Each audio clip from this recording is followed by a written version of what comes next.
All right. So anyhow,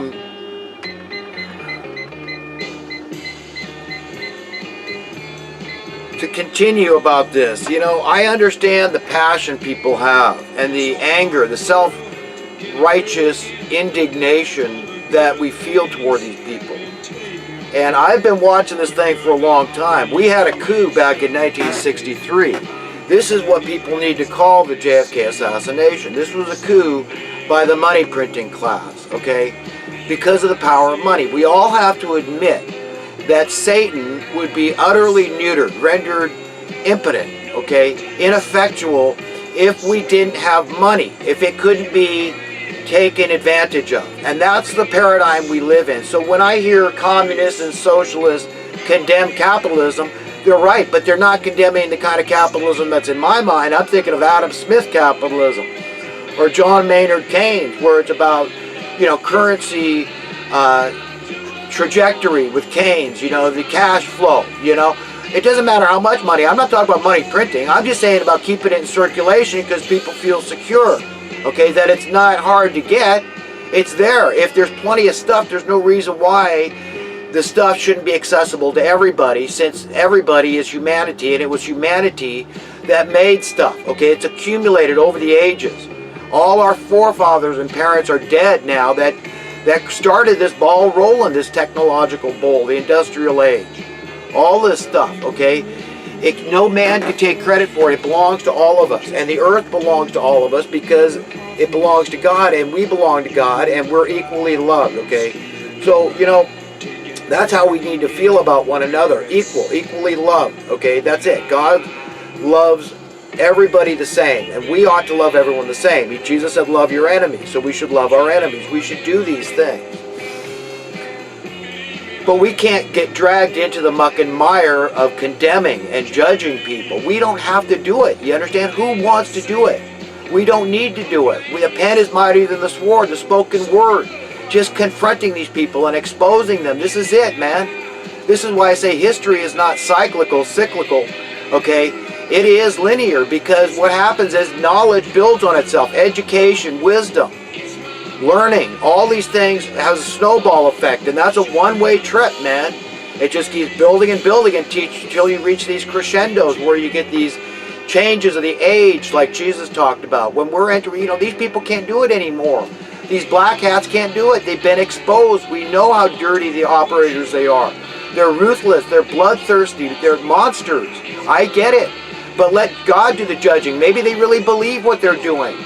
That's it. Maybe Obama believes it's good, and Hillary Clinton to hire proxy armies like ISIS to go and overthrow governments, okay? Like Libya and Assad, okay? Maybe Bill Clinton believes it's okay to get rid of the Glass-Steagall Acts and set the rabid, wolving bankers on the public and just, completely destroy the worth of our currency through, increasing the cost of living. It's like this. It's like a scale. Cost of living goes up, housing, okay, costs go up, which leads to a chain reaction where everything else starts going up because housing is an essential human need. You can't get away from it. Okay, it's not a luxury item, which I don't care what happens to luxury.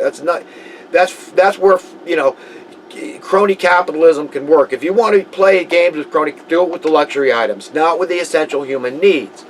So I object to capitalism and crony capitalism just as much as, a communist. Okay, they don't understand this. There's the confusion and the ignorance here.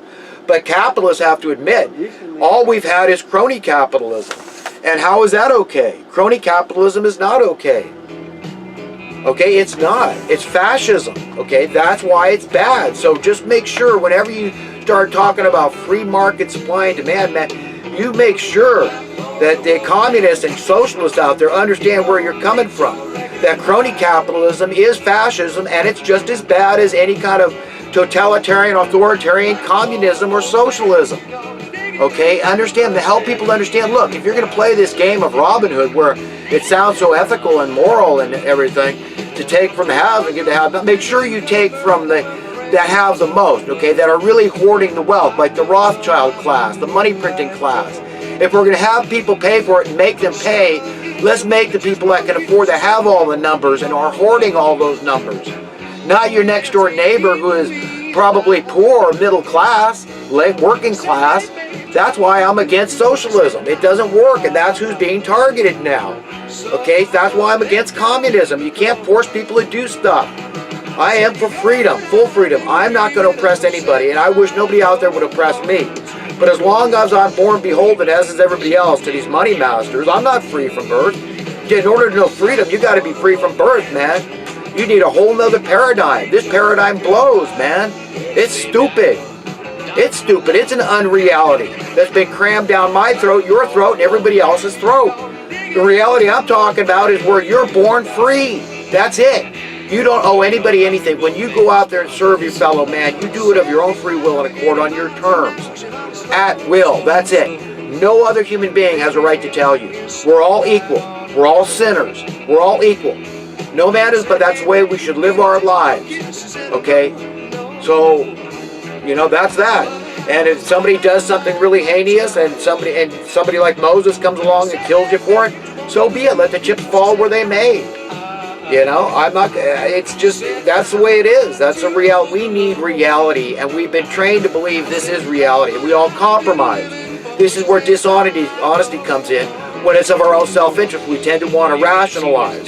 Okay, do you understand why we rationalize? Because our own interests are at stake here, so we want to believe this thing is okay, this business interest or that business interest. When really it's falling into that. It's conforming to this beast system.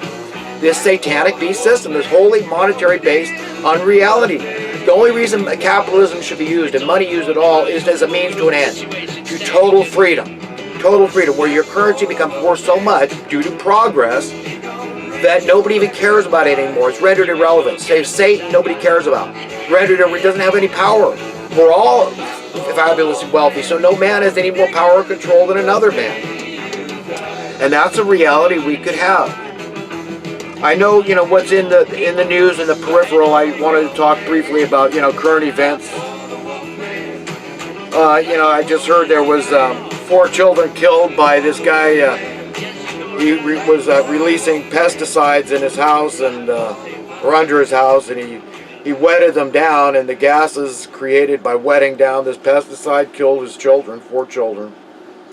40 people, innocent people, were murdered in cold blood in a Turkish nightclub, and ISIS claims responsibility. Speaking out a new Obama. What's new? Let's see. The government, okay, quote, is a highly relative subject. You know, local politicians are different from state and federal politicians. I mean, who is most culpable? Who's most responsible for the problems we have in society? It's these top politicians, these sycophants, these bootlicking, brown-nosed, sycophantic politicians at the top.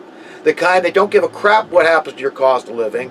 They're just beholden to the money masters, the money printing class, the Federal Reserve, and that's who they serve. They're not serving the interests of the people. Career politicians that give themselves raises and don't care about the destruction of the nation. They don't care about fascists, but gives them more power, more control. Yeah, they're scared. They want that power and control.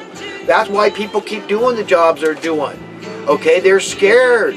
They're scared from Satan has them oppressed through the monetary-based system. Get it, man. Get it. We've all got to get it. The power of the money cannot be underestimated or understated. It's terrible, okay? It's horrible. And this is what we've got to understand. It's a competing God. And it's embedded itself in our conscience. And we've got to really step back from it. Look way, way, way outside the box.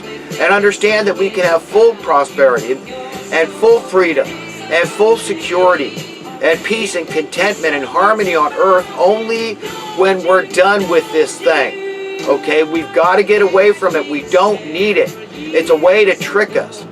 We can live entirely without any kind of money. Once it's worth so much, it's silly to even exchange it anymore. Okay? Look, I'm telling you folks, use your God-given imagination. That's all I can say. And be ruthlessly honest and say, am I compromising in my beliefs? Am I really adopting the beliefs that the Spirit of truth, the Spirit of God would have me adopt? Because that's what you got to do. We're going to stand one-on-one before our Creator. We're going to answer for our beliefs.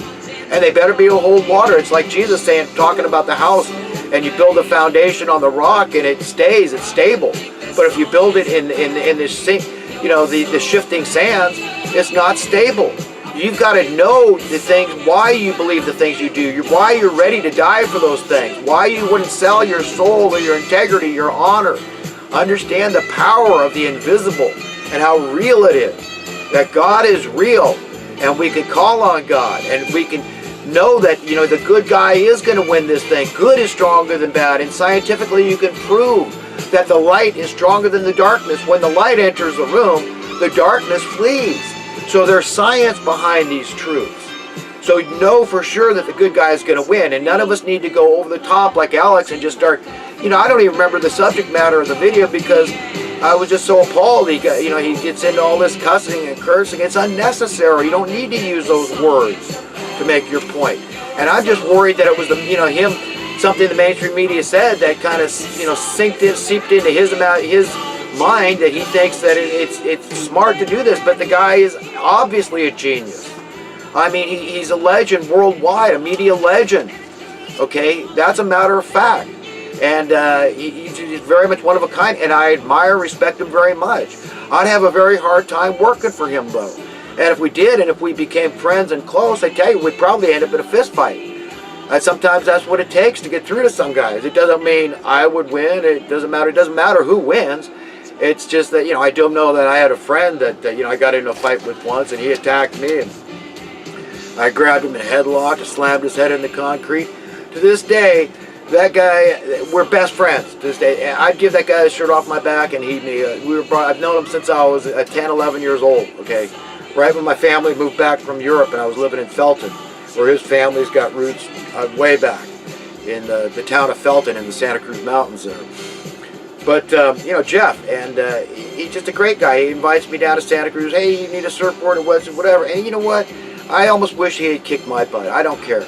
But if Alex kicked my butt, if I let him, or I kicked his butt, if he let me, it's almost like something like that. Like he's got to go through that, something, is like unfinished business or something from junior high or high school. I mean, he says he got in a lot of fights, and he got his butt kicked, and, he kicked butt. But, did he ever do it with a friend, a close friend that he really cared about, when you couldn't just divorce yourself from them? You know what I mean? That you cared about what they thought about you later. But, like I said, I'd have a hard time. I kind of feel sorry for all the people that work for Alex, because I think he'd be a very difficult guy to work with. Although I've worked with difficult guys, my own dad was very headstrong, super alpha male, and Alex is obviously an alpha male. But, so I learned how to take it. My dad was in the Marine Corps, and when his drill sergeant was giving him a hard time, or he perceived him to be, picking on him, he up and whacked him and, punched him. And I don't know if he got discharged for that, but, I mean, he was on a VA pension the vast majority of his life, I know that. But the disability came from the multiple sclerosis. But anyhow, I know what it's like to deal with guys that are really headstrong, and for that reason, I empathize with his reporters. I know that, it's kind of tough, and you feel like you're walking on eggshells sometimes. But, he needs his friends to kind of, nudge him once in a while, get mad at him. It's okay. I mean, why hold it in, and then later you get mad at yourself for not having said something, and, what you're doing is, you're compromising on your conscience. And just like they say, the heart wants what the heart wants, likewise, the conscience wants what the conscience wants. And when it doesn't get it, it objects.